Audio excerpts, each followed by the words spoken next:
I wanted to talk about chasing the heat, what it means, how to do it, when to do it, and why it's so important. Welcome back to Unlocked. We've been going through many topics. We've been going through books. None of this really works unless you're able to chase the heat, unless you do what it takes, and unless you do it right. I think, and I don't want to continue without saying thanks for listening. Anybody that's currently subscribed, really appreciate you if you can help me sharing this to your Slack channel, your GroupMe, your WhatsApp, whoever you deal with, maybe the manager at your office, maybe they can get some help. The reason we record these is to help you advance. I always build a team thinking to myself, man, I need my team, my people, thinking about the business 24/7. Because that's the only way it worked for me. Now, I'm not saying there aren't other ways that in which you can grow. The way it worked for me is I was thinking about this business the moment I woke up until the moment I left. And I think it applies to anything. Is the somehow obsession of something that in a good way, in a good organic, natural, positive way, it can lead to results in, progressive, I was going to say progressive overload like in the gym, but it leads to results long term. And so I was thinking, how do I get my people to think about this or that or whatever they're trying to grow 24/7? And the answer is they need to have tools. They need to have audios, podcasts, videos, things to do when you're not around and managing them. And that's the only way, because if not, people will always default to social media. And if I can get people to listen to this or to listen to Larissa or to listen to anything positive instead of social media, that's a big win. So hopefully this helps with that. It helps develop chasing the heat.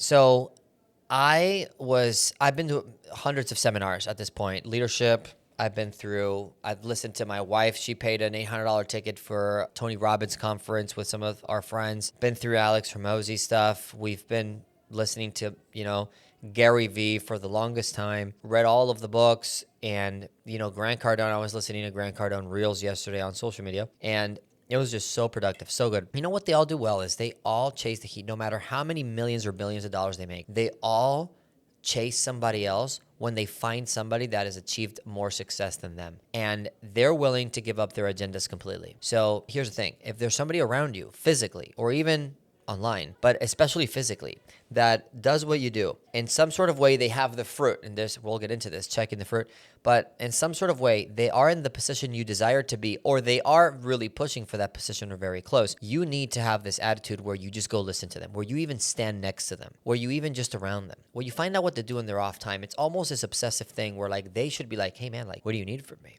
And the reason why that's so important is because you want to collect data. You want to have all the information available you can get so you can replicate this person in every area of their life. I remember Raphael, one of my mentors, and I remember grabbing his phone and thinking, man, we have the same phone. We have the same cell phone, but you make $1 million a year and I don't. Your phone, you probably use it differently than me. Can I see it? And I grabbed this phone, and I'm going to show you here. And I grabbed this phone, and I remember looking at, the front screen. This is an iPhone. I remember looking at the front screen. And I was thinking, man, mine doesn't look the same. He had, similar to this, his calendar right at the bottom on a little widget. He had, on the top right, you can see, the next upcoming event, which we are 4 days away or 2 days away from book club. He had finances. He had folders in which he organized things.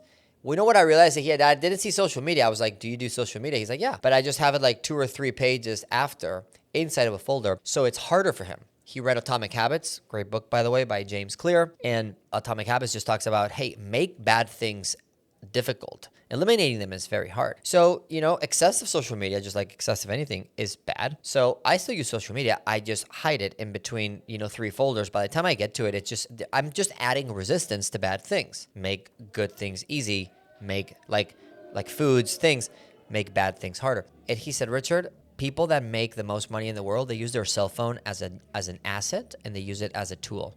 And people that make no money and that are poor, they use their cell phone. It's the same cell phone. It's the same device with the same capacity, but they use it as a toy. I was like, wow. If I wasn't chasing the heat that day, eating Buffalo Wild Wings with him at a random place, in a random city at 10 o'clock at night, whenever it was, I would have never got this. And from that day, I organized my phone the same exact way that he has it. Because again, it is true that rich people use their common traits during the day differently. So that's the importance of chasing the heat, of being around, seeing the way they listen to audios. I heard Alex Hormozi say He reads books and plays the audiobook at the same time. He also speeds up the voice. So instead of 1.0, he plays audios at 1.5 or 1.25 or 1.75 because it registers in his brain quicker and he can go through more information faster. I didn't do this. I didn't do this until I heard this. These are ways, these are tricks, gimmicks people have. You only know this when you chase the heat enough. So it's very important that when you're around these people, it's usually going to be time that's their biggest constraint. It's very important that you give up your agenda. You might sleep a few hours less because you're going to, chase somebody down and might be late at night. You have to give up your personal preferences and your agenda in order to achieve and accomplish. And sometimes that happens in hallways between meetings and seminars. Sometimes that happens at the end of the night. Sometimes that happens during a dinner. You know where it doesn't happen actually as much is when listening to somebody from stage. When you listen to somebody from stage, you already have like some sort of, you've idolized the person in such a way. It actually isn't that helpful. It's more when you're in person, when you see the way they treat their wife, when you see the way they treat or their husband, when you see the way they treat their kids, when you see the things they do. Oh, we pay our kids our weekly allowance. They have to do this and this to earn it, and something clicks, and you're like, that's why you were raised thinking about money so well and so proper. It's because you were raised from an early age by doing things like this. I haven't done this. Or you hear Patrick Bet-David, what an entrepreneur. He gives his children money in exchange of books being read. So he was like, hey, you want a jacket? Fine, I'll give you the money to buy a jacket. You have to read this book. And so, whether some books work or not, he's just putting books and books and books into his children's brain. It's going to work. This is chasing you don't know these things unless you're around these people. And it's so clear to me because if you want to find out, here's like Richard, if you're like Richard, I have a bunch of people. I just don't know if they chase the heat or not. It's very simple. Give them one shot to do it. Bring a fantastic speaker. Bring somebody that you edify a lot. Have them come up into your business, into your office, and to speak to your team in some sort of way. And then you'll see people that go up to them, hey, I have an extra question, as soon as there's a little mini break. And then you'll see people that when there's a mini break, they'll be the first ones into the bathroom. They'll be the first ones in the line for lunch. They'll be the first ones out because they have to, they have a long commute and they have to get home early. This is the greatest filter in the world to find out people that are hungry. Is first, you got to give them an opportunity to be hungry, an opportunity to taste the heat. That's it. You just have to write it down and remember. Okay. The second and most important thing I would say is who you chase. And I think this is common sense, but I know it isn't. It should be common sense, but it isn't. Hey, when you chase heat, you need to check the fruit. So what does it mean by check the fruit? I check the fruit of the tree to see if it's good to eat. So somebody can have apparent very good results, but then be bankrupt, right? Would I want to hear marriage advice from someone that divorced 3 times? Not that they don't know. They actually could know, but their advice is more questionable to the masses because they haven't applied it themselves. A overweight person could have a good diet. They could actually have a good diet that could actually reduce and lose weight. But even if it's the best diet in the world, it'll always be questioned because of the lack of personal application. So you want to check the fruit. A lot of people love talking and boasting about stuff they've done, but they're not current examples. I always want to make sure first of all, and if you're somebody that you are managing or you are an upline, just make sure it's very important that you are not, because sharp people know this.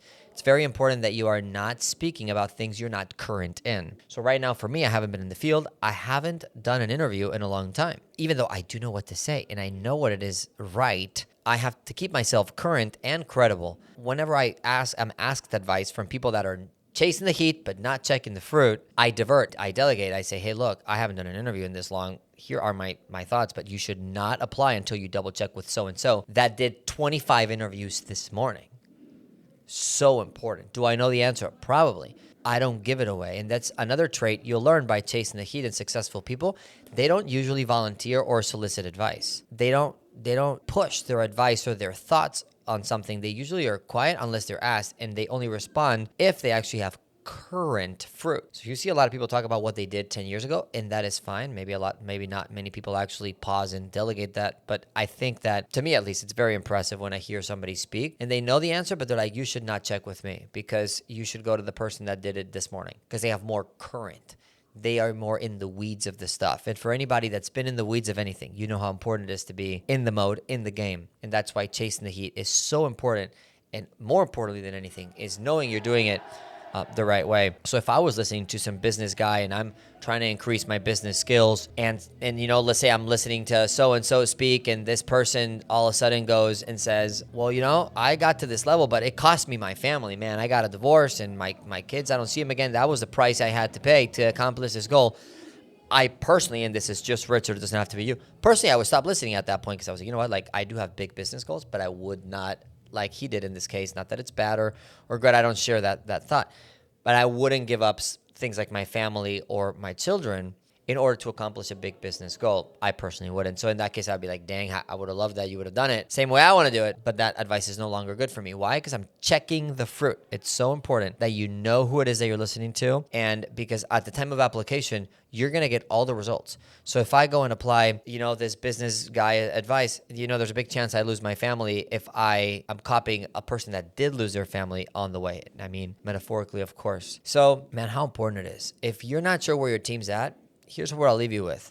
Bring somebody. You could do it in a way where you play a podcast or a video, but that's hard. You want to bring somebody in person so you can see if your team, and create some time for Q&A. Create like a lunchtime, like opening doors early or something in which the speaker can kind of be maybe interactive and kind of have free time and people can go up to him or her. And that's when you're going to know your true players, the ones that are going because they're chasing, because they're hungry for responses. And they really, really, really, really want to get answers. And then you'll see the people that go to the bathroom. You'll see the people that go to lunch. You'll see the people that are kind of wondering and stuff. They're not as hungry, but you'll always have the top 20% of the room go chase the heat. And those are the people you can ask them for the moon. You can ask them to work longer hours. You can ask them to work harder because they have goals that are more important to them than whatever else is happening. And they're just chasing the heat because they know it benefits them long term. So hopefully this helps, guys. Chase the heat, follow the person, eat the frog, do the thing, and we'll see you at the next one.